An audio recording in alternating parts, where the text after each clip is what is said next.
चिराग पासवान क्या भूल गए कि उनका दिल्ली का बंगला खाली कराया गया था। चिराग पासवान क्या भूल गए कि जब उनकी पार्टी टूटी तो जो जगह उनको मिलना था वो उनके चाचा को बीजेपी ने दे दिया था। चिराग पासवान क्या भूल गए कि उनके पिता का मंत्रिमंडल छीन कर उनके चाचा को दे दिया गया था, इनको नहीं दिया गया था। लगातार खिलाफत करते भी रहे हैं चिराग, हमें बताने की जरूरत नहीं है। सुप्रीम कोर्ट का फैसला हो, लैटरल एंट्री का मामला हो, कांवड़ यात्रा का मामला हो, वक्फ बोर्ड का मामला हो, कई मुद्दों पर चिराग ने खिलाफत किया है। बीजेपी का जाति जनगणना का मसला हो, चिराग पासवान को भी पता है कि वो अगर अब पलटते हैं, जिसकी चर्चा होती है कि नीतीश प्लस मांझी प्लस चिराग, ये तीनों अगर पलट जाए तो दिल्ली की सरकार हिल जाएगी। तो वहां से भी सांसद टूटेंगे, वहां से भी 3 सांसद जाएंगे बीजेपी के साथ, ये आप जान लीजिए। ये हम दर्शकों को क्लियर कर दें कि नीतीश कुमार प्रयास में तो जरूर है, प्रयास में थे और अभी भी वो प्रयास में है, अभी भी लगे हुए हैं कि अगर दाल गलेगा तो वो तुरंत पलटी मारेंगे। देखिए, सीट बार्गेन, सीट शेयरिंग के मसले पर ही ये तनाव है। कौन वो नेता जेडीयू में है जिसके कहने पर 2 बार नीतीश कुमार पलट गए? अब नीतीश कुमार अपने मर्जी से पलटे हैं या उस नेता के कहने पर? चर्चा जिस नाम पे सर्वाधिक हो रही है, सबसे अधिक हो रही है, वो नाम अशोक चौधरी का है। नमस्कार दर्शकों, एक बार फिर से आप सभी का स्वागत है आपके अपने चैनल पर। प्रगति यात्रा के दौरान नीतीश कुमार अचानक से उन्होंने अपना चुप्पी तोड़ दिया। नीतीश जब जब खामोश होते हैं तो चर्चा होती है, नीतीश जब बोलने लगते हैं तब भी चर्चाएं तेज हो जाती हैं। बिहार के सियासत में जो चर्चाएं चल रही थी कि नीतीश कुमार किसी भी वक्त महागठबंधन के साथ जा सकते हैं लालू प्रसाद यादव के ऑफर के बाद, तो ये चर्चा रफ्तार पकड़ लिया था। नीतीश कुमार से जब इस विषय में सवाल किया जा रहा था तो नीतीश मुस्कुरा के टाल दे रहे थे। तब ये ऐसा लग रहा था कि सच में खेल हो चुका है। लेकिन अचानक से नीतीश कुमार ने प्रगति यात्रा के दौरान एक बयान दे दिया और उन्होंने कहा कि उनके पार्टी में कुछ था, हम गए तभी उनका पार्टी आगे बढ़ा। अब हम अपने पुराने साथी के साथ हैं, इस बार अब हम कहीं इधर उधर जाने वाले नहीं हैं। फिर अचानक दूसरे दिन भी नीतीश कुमार ने बयान दे दिया।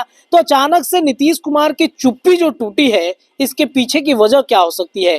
क्या नीतीश कुमार बोल करके भारतीय जनता पार्टी को ये साबित करना चाहते हैं कि बोलते बोलते हम कहीं और निकल जाएंगे? चलिए चर्चा करते, पूछते हैं उदीप जी। नीतीश कुमार ने अपने चुप्पी तोड़ी है, 1-1.5 महीने से वो चुप थे और जैसे ही चुप्पी तोड़ी है उन्होंने, फिर से चर्चा तेज हो गई है। क्या चल क्या रहा है उनके मन में? देखिए, नीतीश कुमार का पहला बयान तो वही था कि हम उधर नहीं जाएंगे जी। दूसरा बार जो कल उन्होंने बयान दिया है ना, उस बयान से अब पूरे जेडीयू पर सवाल खड़ा होने लगा है। कल उन्होंने कहा कि हम अपने पटिये के कहने पे न चले गए थे उधर 2 बार। मतलब किस नेता की तरफ इशारा कर रहे हैं? और उससे भी बड़ी बात कि नीतीश कुमार ये बयान दे कब रहे हैं?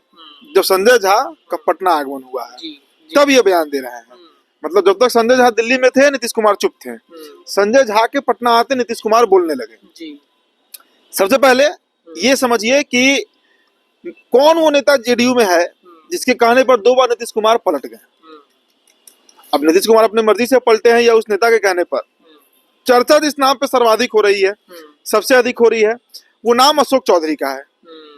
अशोक चौधरी का नाम इसलिए है क्योंकि पूर्व कांग्रेसी रहे हैं और अशोक चौधरी के रिश्ते तेजस्वी यादव से आज भी बहुत अच्छे हैं, आज भी बहुत अच्छे हैं। हालांकि देखिए, अब कम उम्मीद है कि अशोक चौधरी कन्विंस करेंगे नीतीश कुमार को, क्योंकि उनकी बेटी जो है सांभवी, वो खुद एनडीए गठबंधन से सांसद है। लेकिन पिछले साल 9 अगस्त 2022 को जो नीतीश कुमार ने पलटी मारा था, अशोक चौधरी के कहने पर ही किया था। ये इशारा नीतीश कुमार ने कल कर दिया है। और संजय झा दिल्ली से बजाबते दूत बनकर आए हैं अमित शाह का। देखिए, दूतों की चर्चा खूब हो रही है। कभी जो नवनियुक्त राज्यपाल है आरिफ मोहम्मद खान, कभी आर के सिन्हा का नाम आता है और अब संजय झा। देखिए, एनडीए के अंदर नीतीश कुमार को पता है और हमने इस पर लंबा विस्तार में चर्चा किया भी था, आज हम लोग शॉर्ट में ही बात करेंगे कि नीतीश कुमार को अच्छे से पता है कि वो इधर पटना में पलटेंगे और उधर दिल्ली में उनके 10 सांसद टूटेंगे। और सिर्फ 10 ही नहीं टूटेंगे, लोजपा के भी इसमें 3 सांसद को आप जोड़ लीजिए। अच्छा, लोजपा भी आ गया रडार पे। बिल्कुल, सिर्फ अरुण भारती और चिराग को छोड़कर इनके जो तीनों सांसद हैं, चाहे सांभवी चौधरी हो, राजेश वर्मा हो या वीना देवी, तीनों एनडीए के साथ चले जाएंगे, तीनों बीजेपी के साथ चले जाएंगे। दिल्ली में इस बार बीजेपी, और ये बात चिराग पासवान को भी बखूबी पता होगा, ऐसा नहीं है कि उनको नहीं पता है। सिर्फ ये साड़ू बहनोई जो है यही रह जाएंगे पार्टी में। जिस तरह जो पिछली बार पार्टी टूटा था तो अकेले चिराग पासवान रह गए थे। हाँ, उस समय भी अगर इनके जीजा होते सांसद तो वो रहते इनके साथ। तो वही गुणागणित है। बिहार में एक ऐसी राजनीति चल रही है, एक ऐसी, और ये देखिए, इसमें बीजेपी की मैं सफलता मानता हूँ, क्योंकि बीजेपी को जो चाहिए था कि नीतीश इधर रहकर रहे, विधानसभा चुनाव तक रहे, साथ में चुनाव लड़े और हमें अपना मन मुताबिक सीट जीत जाए बिहार में।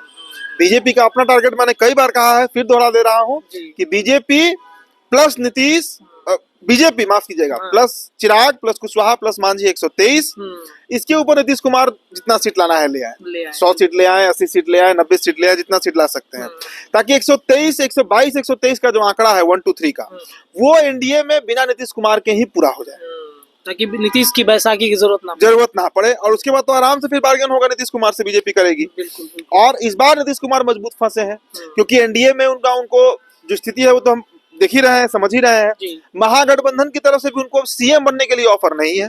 तेजस्वी यादव ने परसों फिर क्लियर किया, सीतामढ़ी में बोल चुके हैं, परसों मोतिहारी में बोल रहे थे, स्पष्ट है स्थिति की आना है आइए, लेकिन सीएम की कुर्सी छोड़कर आइए, सीएम की कुर्सी छोड़कर आइए।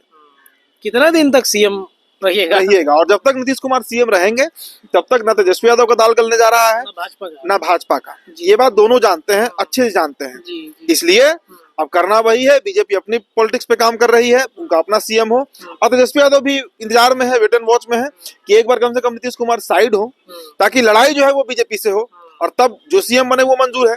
अगर जनता तेजस्वी के साथ होगी तो तेजस्वी सीएम बनेंगे, अगर जनता बीजेपी के साथ होगी तो बीजेपी का सीएम बनेगा। यही पॉलिटिक्स है। इसमें चिराग पासवान के जो 3 सांसद हैं, तो ये चिराग तो अब तो भाजपा के साथ ही रहेंगे, मोदी के हनुमान है, वो बार बार कहे जाते हैं। चिराग पासवान और बीजेपी के बीच रिश्ते बहुत पहले जैसे नहीं है। चिराग पासवान क्या भूल गए कि उनका दिल्ली का बंगला खाली कराया गया था? चिराग पासवान क्या भूल गए कि जब उनकी पार्टी टूटी तो जो जगह उनको मिलना था वो उनके चाचा को बीजेपी ने दे दिया था? चिराग पासवान क्या भूल गए कि उनके पिता का मंत्रिमंडल छीन कर उनके चाचा को दे दिया गया था, इनको नहीं दिया गया था? अंतिम समय में जब बीजेपी ने ये असेसमेंट किया कि बिना चिराग के बिहार में लोकसभा की नैया नहीं पार होगी, तब अपने स्वार्थ के लिए बीजेपी ने लिया, और लगातार खिलाफत करते भी रहे हैं चिराग। हमें बताने की जरूरत नहीं है, सुप्रीम कोर्ट का फैसला हो, लैटरल एंट्री का मामला हो, कांवड़ यात्रा का मामला हो, वक्फ बोर्ड का मामला हो, कई मुद्दों पर चिराग ने खिलाफत किया है बीजेपी का, जाति जनगणना का मसला हो, कई मुद्दों पर खिलाफत किया है चिराग ने। तो चिराग पासवान को भी पता है कि वो अगर अब पलटते हैं, जिसकी चर्चा होती है कि नीतीश प्लस मांझी प्लस चिराग, ये तीनों अगर पलट जाए तो दिल्ली की सरकार हिल जाएगी, तो वहां से भी सांसद टूटेंगे, वहां से भी 3 सांसद जाएंगे बीजेपी के साथ, ये आप जान लीजिए। इसमें कहीं को इफ बट बहुत ज्यादा नहीं है। इसलिए ना नीतीश कुमार कहीं जाने वाले हैं, वो तो फंस चुके हैं, और जब नीतीश ही नहीं जाएंगे तो फिर चिराग पासवान के जाने का कोई बहुत चर्चा नहीं होगा। लेकिन ये हम अपने दर्शकों को क्लियर कर दें कि नीतीश कुमार प्रयास में तो जरूर है, प्रयास में थे और अभी भी वो प्रयास में है, अभी भी लगे हुए हैं कि अगर दाल गलेगा तो वो तुरंत पलटी मारेंगे। देखिए, सीट बार्गेन, सीट शेयरिंग के मसले पर ही ये तनाव है। विधानसभा में कौन सी पार्टी कितनी सीटों पर चुनाव लड़ेगी, इसको लेकर ही तनाव है कि बीजेपी कितनी सीटों पर लड़ेगी, जेडीयू कितने पे लड़ेगी, जेडीयू को मन मुताबिक सीटें मिलेंगी नहीं मिलेंगी। हमने तो कहा भी था, जो आदेश रावल का ट्वीट था, हमने पढ़कर बताया था कि 123 सीट देने को तैयार है बीजेपी जेडीयू को, लेकिन उसमें कुशवाहा और मांझी और चिराग तीनों को एडजस्ट करना हो, तब देने को तैयार है। लेकिन नीतीश बाबू चाहते हैं कि सिर्फ मांझी को ही सेट किया जाए, चिराग और उपेंद्र कुशवाहा को बीजेपी देखे। तो वहीं की लड़ाई है, सीट शेयरिंग की लड़ाई है, जिसका फलाफल है कि नीतीश कुमार के पलटी मारने की खबर जो है बार बार आती है सामने, नीतीश कुमार उधर जा सकते हैं, दबाव बनाते हैं नीतीश कुमार, दबाव बनाते हैं। चलिए देखिए, तो नीतीश कुमार दबाव की राजनीति करते हैं। चिराग पासवान के भी सांसद पर नजर भारतीय जनता पार्टी की है, क्योंकि कहा यह जा रहा था कि अगर नीतीश जाएंगे तो चिराग भी उनके साथ जा सकते हैं। लेकिन यहाँ सांसदों को, जब ऑपरेशन लोटस सांसदों पर कर देगी भारतीय जनता पार्टी, तो किसी को जाने की जरूरत ही नहीं पड़ेगी और बीजेपी को उनका अपना मकसद भी पूरा हो जाएगा। तो क्या होता है ये देखना बड़ा दिलचस्प होगा। बिहार की राजनीति में भी मामला ठंडा नहीं हुआ है। खरमास और खरमास के बाद की चर्चाएं लगातार बिहार में आम रहती हैं। एक बार फिर से चर्चा शुरू हो चुकी है। देखना बड़ा दिलचस्प होगा कि इसमें नीतीश कुमार का फैसला क्या होता है। फिलहाल के लिए इतना ही। जुड़े रहिए अपने चैनल के साथ, तमाम अपडेट चर्चाएं लगातार जारी।